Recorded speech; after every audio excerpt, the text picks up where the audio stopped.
Tom Vasel, and welcome to Board Game Breakfast. This is a weekly show where we talk about board games and the people who play them, and I'm joined by a bunch of fantastic people.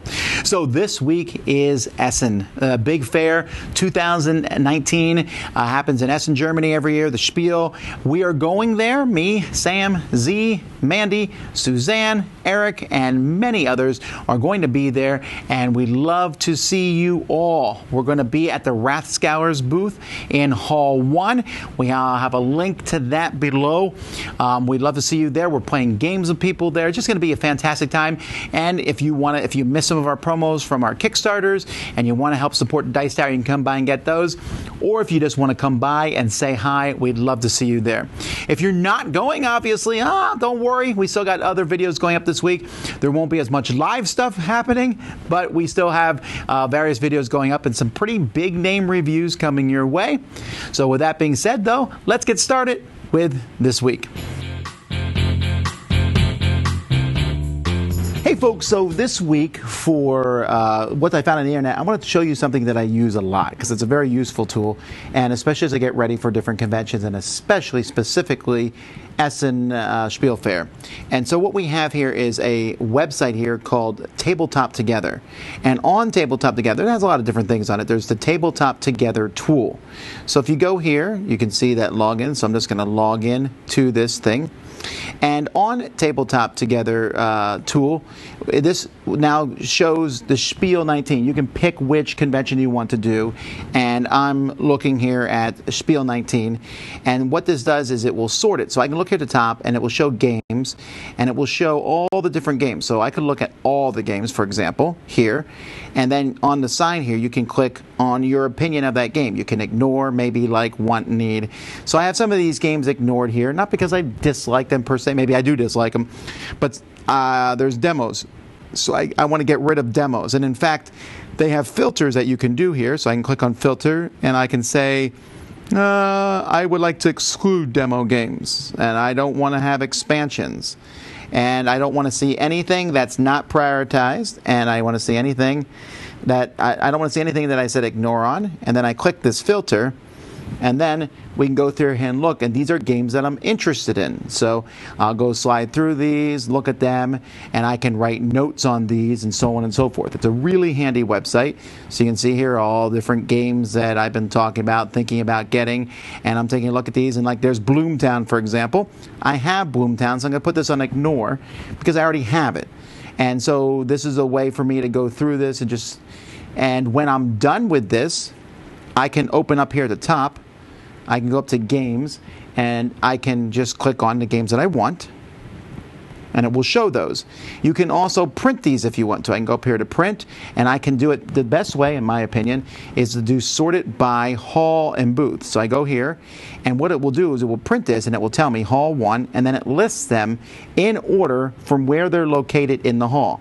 And it will print it and it will look just like this here. It will show a little picture of the game. It will show different things. It will show how much I want the game. So these all are just wants. There's nothing, if I really want a game, I could make it need or must have or something like that. And then you'll see different colors on here. But this is a really handy checklist. I print this out every year when I go to Essen. And then I can go into Hall 4 and just go in order by these booths looking for these specific games. It's a very, very handy device, and the people who make this do a fantastic job. I'm really happy with how this works. Now, don't get me wrong. There's another good tool. Board Game Geek does the Essen Preview, and if it wasn't for the Essen Preview, this website wouldn't exist. And I like using them both. They both have a lot of good tools to them.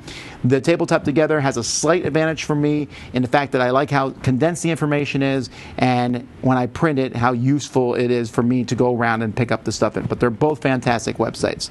Anyway, that's what I find interesting on the internet this week. Randy and Ellen, we game together. It's your turn. Ooh. Hello, guys. I am Randy. I'm Ellen. Hi. I'm running on a lot of coffee right now. Coffee's for losers. Oh my gosh. I offended probably 75% of the people. You surely did. I'm joking. You surely anyway. did. Okay, we're talking about Sierra West. Yes. How do we feel about it? Oh wow, we did the thumbs up thing together. I'm like right here. I don't know. 75 degrees down. Sure. Let me start by saying it is solid. It is a good game. The mechanics work. It's beautiful. That's what attracted me to it at Gen Con. Yes, all great points. I don't get excited when I play it. The downtime in between turns is ridiculous, I feel like. It's pretty high. Oh my gosh. I mean, you know, with 2 players especially, because you're usually waiting for the other person. Maybe with 3 or 4, it's generally about the same time. Maybe. Downtime, just because you have more time to think about it as your turn comes around. You have the card in front of you. But when I'm playing it, I go, yeah, this is fun. This is good. I'm like trying to get myself to like it more. And it's just something that's just not quite there. There's 4 modules. We've played 2 of the 4. Yes. I feel like they play kind of there's not much changes in the game, so that's cool. They're pretty similar. Yeah. You know, there's a couple different things you do. So you don't feel like you're relearning the game, which is nice. And the other 2 might have more variants also, but the core part of it is that mountain part where you have to get some cards. Yeah, and the mountain part, the cards kind of fan out, kind of like Seven Wonders Duel. Yes. How you're exposing and flipping cards. That's really cool. I like that. But basically you use 3 cards per turn to manipulate them in such a way where your guy can go across the track and get resources and like things to be able to summit to make you go up on tracks. It all works.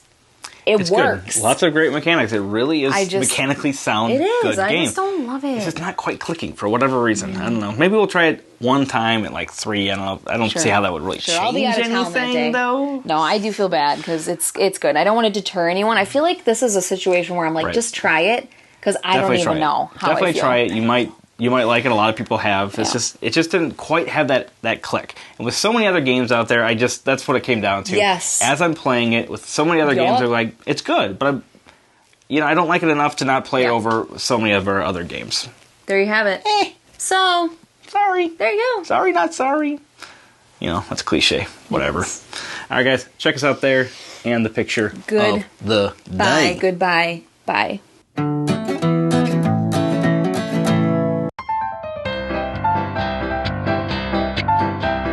We've got the board game fever, hotter than a pepper sprout. We've been talking about Essen ever since Catan came out. I'm going to Essen. I'm gonna mess around. Hi everyone. Hi, my name is Dave Luza. I'm Ilka Luza. And we are back for the last Essentials. It's Essen week. Dave is excited. Yes. Dave can't sleep. Can you feel it? I sure can feel it. Yeah. It's a joyous time, but it's also a time for goodbyes. Oh, yes. A time to look back. These are the games that will actually be leaving our collections. It's really hard. I can't.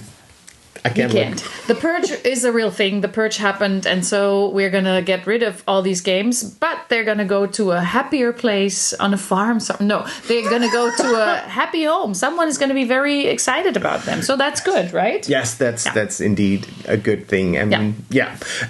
What else is gonna happen? We'll be making live videos. Me and Matthew Jude here in one room will be answering more questions, all about having videos and photos about Essenspiel this year.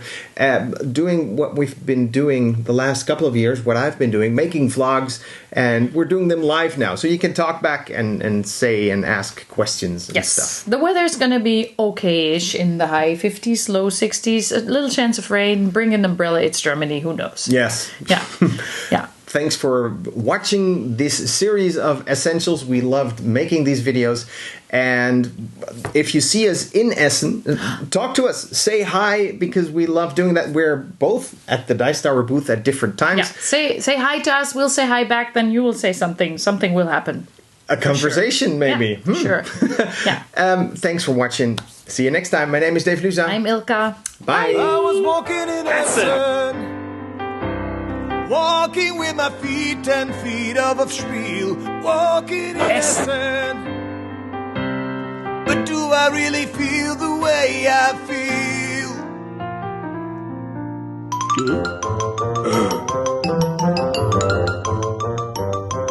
So what's coming from the Dice Tower this week? Well, I'm going to be reviewing fewer games because we are at the Essen Fair, but there are some pretty big games. We'll be taking a look at the Marvel Heroes LCG, at Trismegistus, Paris New Eden, Keyforge, the new Worlds Collide, and Tainted Grail. And of course, Sam and Z have lots of reviews coming up this week. No top 10s or anything like that. We may have some Essen footage over the course of the week, possibly, depending on if we can get that out of Germany. Depends on our internet connections, etc. But I'm looking forward to just, you know, we worked ahead to get these videos, so they're coming out this week, but our live stuff will not be out this week as much. There'll be a Q&A today, and then after that, we're going kind of silent with the live stuff, but we'll be back next week for sure. Alrighty. Oh, and also we got our podcast. I can't forget the podcast.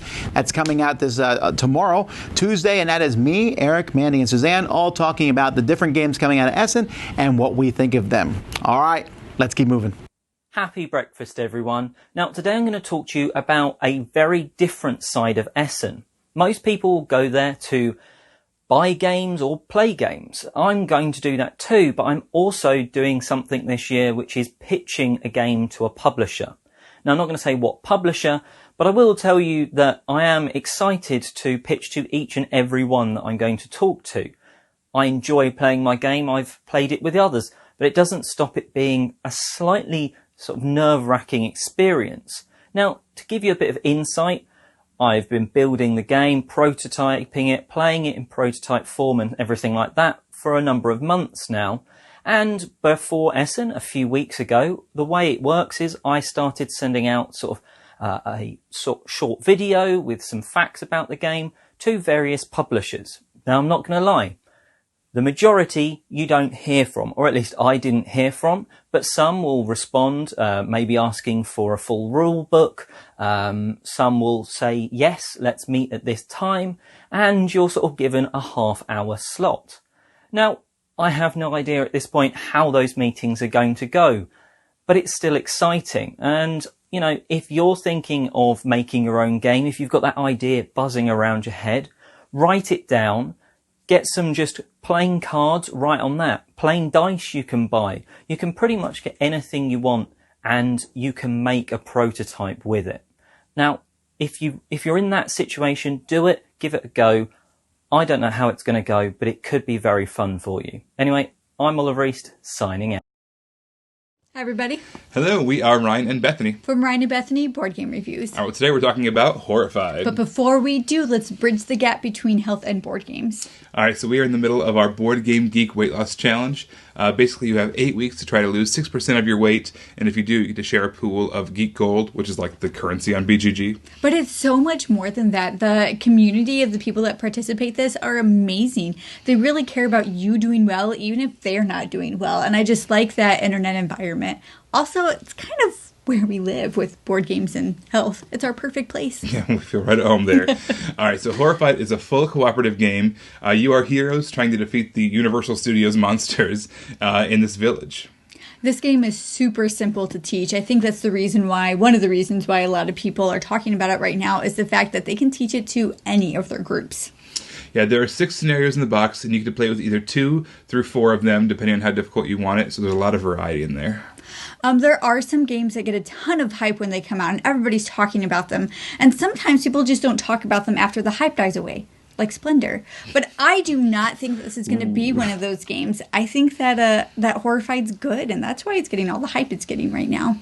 All right, so we love family games. We love cooperative games. A game like Pandemic does really well in our household, and I think this can kind of replace that during the month of October. You get that same vibe, that same feeling, that same weight, that same challenge. It's a lot of fun, and I think that this is the perfect game for a family and around Halloween time. If you'd like to hear our full thoughts on Horrified, go ahead and check out our channel. We are Ryan and Bethany Board Game Reviews. You can find us on YouTube and on Facebook. Well, this is Ryan. I'm Bethany, encouraging you to play games, live healthy, and create moments. Bye, guys. Bye, everyone. People are always asking me about different trends in board gaming. They're like, so what's the latest trend in board gaming? And sometimes that's hard to pinpoint, but I can pinpoint a trend that's happening right now that I actually don't like. But this is more of a me thing than something I think is bad for the industry, just something that Tom Vasel doesn't like. And that is a lot of games these days seem to be trying to stifle, in my opinion, communication at the table. Now, that that sounds, I don't mean that to, that's certainly a negative way to look at it. But what I mean is, for example, the mind. And the mind in a game in which everyone's playing cards and you're trying to figure out what each other is playing. But I just played another 2-player game with my wife where we weren't allowed to communicate as we played. There's more party games where you just kind of play cards and people have to kind of guess what you're thinking. And it seems to me like there is a lot more games where they're cutting down on the table talk. Well, you can do this, but you can't really talk to each other about it. It's a trend, right? And there's definitely fun to be had there, and there's definitely a lot of people who enjoy this type of thing. For me, this is something that I would prefer not to see more of in the games that I play, because I kind of like that communication back and forth. Yes, I get that some of the best party games limit your communication. I mean, that's how Taboo, a game, you can say anything you want except these 5 words. Sure. And then there are other games you can say only 5 words, and then you can't say anything. And I get it. There's some ideas there. The mind and stuff is very popular, and I enjoy playing it and games like that. But I do wonder sometimes, the whole point to me of playing a game is that hanging out with the other person. Now, don't get me wrong. A good 2-player abstract strategy game where both sides are not talking. You're just sitting there looking at the board. You're thinking carefully about your move. You make it. There's no silence. There's concentration. Sure, and that's something. But I want that for me, and when I play games, to be the rarity. I can do that, but I would prefer, even in the heaviest games, to kind of sit back and while you're playing, certainly not taking away from the game, because I'm not a fan of talking so much that you're not actually playing the game. But at the same time, maybe I can talk about the latest movie that we saw, or maybe I can just talk about life and how the kids are doing, or whatever it might be. And I guess I'm not concerned about this or anything, but it's something I've been thinking about, because seems to me I've been playing more and more games lately where they're like, you need to communicate with this person, but with both arms tied behind your back, or with a device in your mouth so they can't understand it. And that's all funny and good. But the fact of the matter is I want games to encourage communication, and I don't have to tap my fingers on your back a message in real life. And I like that games help me and my kids promoting the communication between us and things like that. And so games that kind of bring that down can be fun. I'm just not as interested in them as the ones that promote communication. Of course, I'm sure people feel differently about it. It certainly is a genre, and this isn't me saying this shouldn't happen in the hobby, because I think it's fine. It's just not the kind of games that I'm drawn to. What do you think? Let me know in the comments. Hi, I'm Jordan. This is Second Chance Shelf, where I take a look back at an older game and see why it deserves a second chance off your shelf. Today I want to look at the quick little game Quicks by Stefan Bendorf and Game Right. This is a roll and write game, which I'm sure many of you are familiar with, but let's see how it plays. Alright guys, this is all you get for Quicks. Sheet of paper, dice. Alright, we're going to roll, then we're going to write. So first, we're going to roll the dice. You announce the sum of the white dice. Everybody gets to check off a box of that number of any color that they would like. That would be a 9 here, so I could check off here, here, here, or here. Now you want to check the boxes off from left to right. Anything that is left of a box that you checked off is not able to be scored anymore. So if I checked off this 9 here, I would lose the opportunity to check those 3 boxes. It's not great, so I'll probably pass on those. However, I have to, on your turn, use one of these colored dice. You add it to a white die and go from there. This is probably my best option, which would be a 5. I would cross off the 5 here. I would lose any opportunity for those points right there.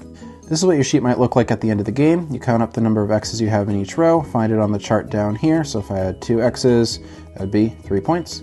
Add them all up, that's your score. Well, there you have it. That's a little bit about Quicks. The thing that I love most about Quicks is that my extended family really likes it. It's a game that I enjoy. I enjoy it enough, but my extended family really likes it. Whenever we're on family trips, vacations, holidays, all of my sisters and my parents, everybody has their own copy of Quicks. So no matter where we're at, they can always pull it out. So yeah, I would pick up Quicks. It says a fast family dice game on the box. Right there. And that's true. I could not describe it any differently or any better. So that's Quicks. I'm Jordan. Thanks.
And that's it for another Board Game Breakfast. Thanks so much for joining me. I hope you all have a fantastic day, week. Again, if you're coming by Essen, we'd love to see you. If you'd like to come hang with us at a convention, DicetowerWest.com and DicetowerEast.com both have room, although I've heard recently that Dice Tower West is getting close to filling, 80% plus full. So I wouldn't wait too long on that one. But if you want to come to a convention where we just play fantastic board games, check those out.